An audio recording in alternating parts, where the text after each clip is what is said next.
Generative models have showcased the impressive ability to generate photorealistic samples over the last couple of years.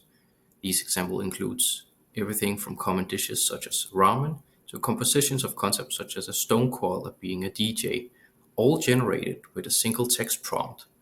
While we are all familiar with what generative models can do, today's talk is going to focus on how these can be used to construct adversarial examples. And so in today's talk, I'll be discussing how we have constructed attacks with generative models in the past and how we can make these even better using image inversion.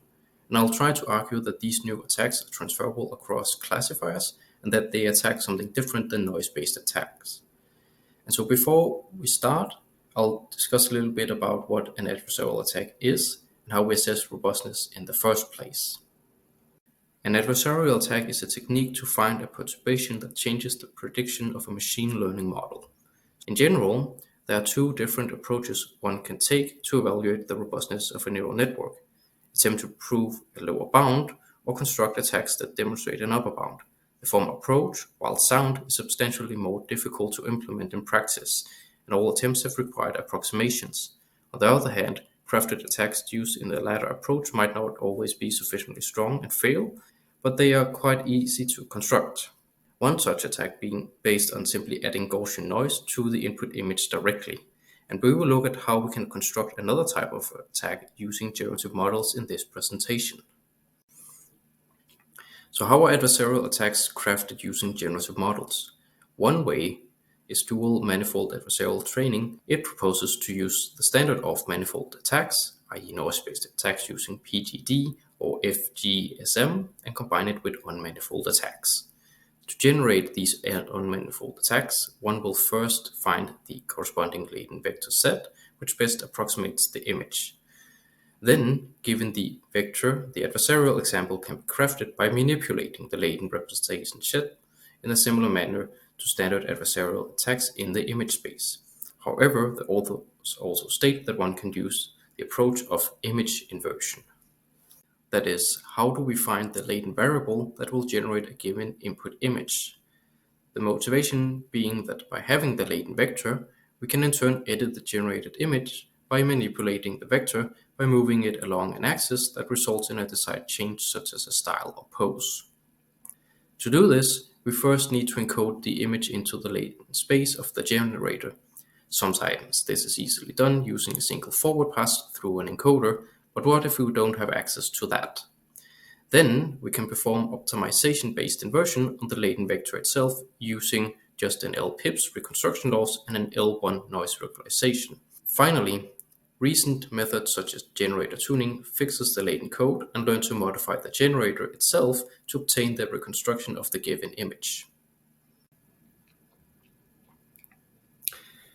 However, as you have seen with the noise-based attacks, these are only capable of fooling the network into thinking it's seeing another class, while a human is easily capable of deciding that the object in the image is preserved. Latent-based attacks, on the other hand, has the potential to also change the image to look different to a human. The architecture used in the dual manifold adversarial robustness paper is a style GAN generator, which is known to have a major problem that hasn't been solved until recently. That is, they all suffer from the inherent editability reconstruction trade-off, i.e. between maintaining the original appearance, called the identity gap, and conventionally alter some of its attributes after reconstruction. The solution to the problem came from Roig et al. With the paper titled Pivotal Tuning for Latent-based Editing of Real Images. The method is based on both optimization-based inversion and generator tuning plus some regularization. But simply put, they fine-tune a pre-trained style GAN generator to a given real image. First, they get a latent code by using latent optimization via gradient descent on a style vector W with the L-pips loss and the L1 noise regularization term. Then, to produce a reconstruction more similar to the target image, the generator is fine-tuned using the L-pips and L2 losses, while the latent code is kept fixed. Finally, to ensure that the latent space retains its semantic properties necessary for editing inverted images, a special regularization technique is used. At each iteration, a random style code is sampled from the mapping network and interpolated with the pivot. The mapping network is frozen and part of the generator. This interpolated code is used to generate two images, one with the original style GAN weights and one with the fine-tuned ones. The L-pips and L2 losses is taken between the two images to regularize the generator so that it localizes the changes to the latent space only around the pivot, keeping the rest of it mostly intact to allow for semantic editing later on. The same techniques used in the pivotal tuning paper can also be used to construct adversarial attacks. We call this procedure adversarial pivotal tuning. We use all the losses from the previous setup, with first obtaining the suitable style vector for a given image, and then in the second step we do both generator tuning with locality regularization.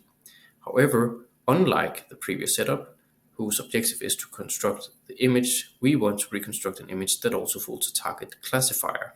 As such, we apply a cross-entropy loss on a frozen classifier, where the target class is randomly chosen, different from the true class.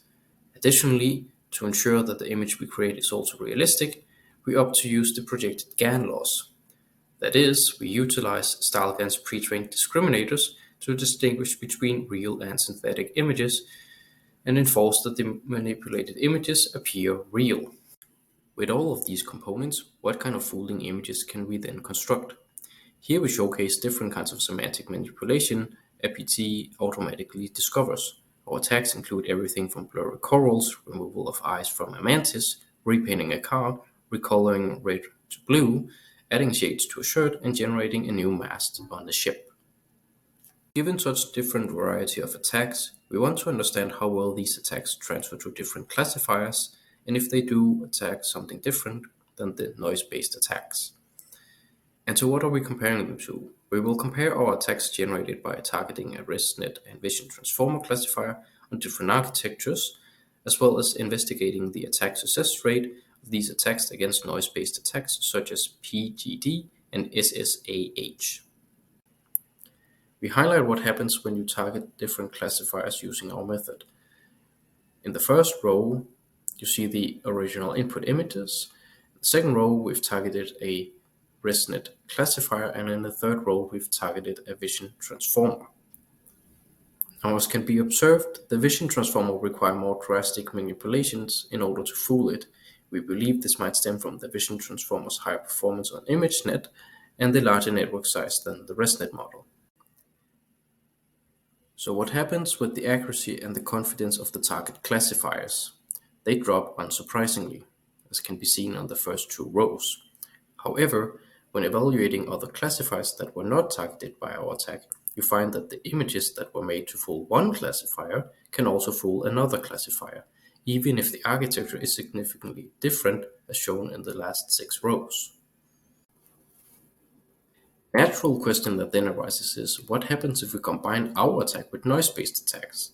As illustrated, the APT model largely preserves the eagle but changes the nostril and the eye color, whereas the noise-based attacks add noise patterns all over the image. So how well can we attack a classifier using these attacks? It turns out that noise-based attacks in general is much stronger.